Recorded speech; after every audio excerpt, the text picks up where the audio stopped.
मुझे पता है कि आज आपका बहुत बड़ा दिन है, आप प्लीज रोइए नहीं। किस तरह की उम्मीद कर रही हैं आप? देखिए बेटा, मेरा तो ये कहना है कि मेरे बेटे का पहले से अपहरण किया, अपहरण का केस चल रहा था। अब अंतिम घड़ी आ गई थी फैसले के। अब फैसले के समय न पूरा होने के पहले मेरे बेटे का मर्डर कर दिया। तो मेरा बेटा घर में एक सबसे सदस्य था, वो समाज और परिवार को लेके चल रहा था। वो अभी तक लड़ रहा था, उसको तो इसने मार डाला। अब मेरे यहाँ कोई नहीं, मेरा यही कहना है कि जैसे मेरे बेटे को पहले इसने अपहरण किया, लास्ट में इसने मार डाला। मेरा बेटा कलम की लड़ाई लड़ता था, ना गोली बम की लड़ाई नहीं लड़ता था। वो कलम की लड़ाई, लेकिन ये कलम की लड़ाई छोड़ करके बम गोली की लड़ाई करके मेरे बेटे को मरवा दिया। आज किस तरह की उम्मीद कर रही हैं आप? 16 साल हो गए। 16 साल के बाद आज मैं यही उम्मीद कर रही हूँ कि इनको फांसी की सजा सुनाई जाए, इनको सजा न दें। इसलिए जेल में रहते हुए इसने मर्डर करा दिया। ये जेल में रहेगा तो वहाँ से फिर मरवाएगा, मेरे बच्चों को आगे नहीं बढ़ने देगा। इससे मेरे परिवार को बहुत बड़ा डर है। आपके परिवार को डर है इस बात का? परिवार में कुल कितने लोग हैं?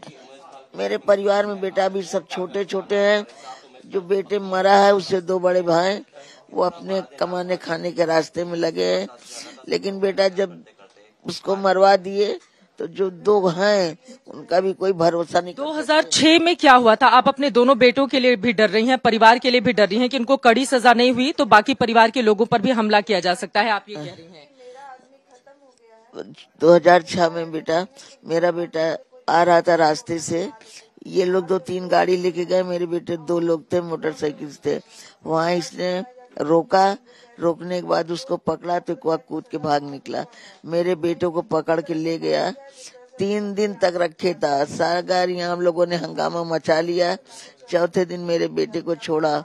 जो मेरा बेटा अंगूठी उंगूठी पहने सब नोच लिए, उसको मारे, गरियाए, बिजली के करंट लगाने, जो जो करते बना इसने किया दुष्ट ने। उसके बाद छोड़ दिया। अब 16 साल से मेरा बेटा लड़ाई लड़ रहा था, लेकिन अंतिम घड़ी आ गई तो मेरे बेटे का। आपको लग रहा है कि पूरे मामले में फैसला अगर पहले आ जाता तो आपके बेटे जिंदा होते? बेटा बस थोड़ा ही तो बाकी था, सुनाना था, तभी तो इसने मर्डर करा दिया। नहीं अब तक पहले ना ये हो जाता। उमेश पाल जब जिंदा थे तो वो क्या कहते थे कि डर है, अगर इसको कड़ी सजा नहीं मिली तो ये कुछ भी कर। बस भैया जो ज्यादा कुछ नहीं कहता था, इसलिए कहे हम एक शेर से लड़े हैं जो कोई आंख नहीं मिला सकता। तो मुझे तो अपनी जान का खतरा, लेकिन मैं कलम से लड़ रहा हूँ।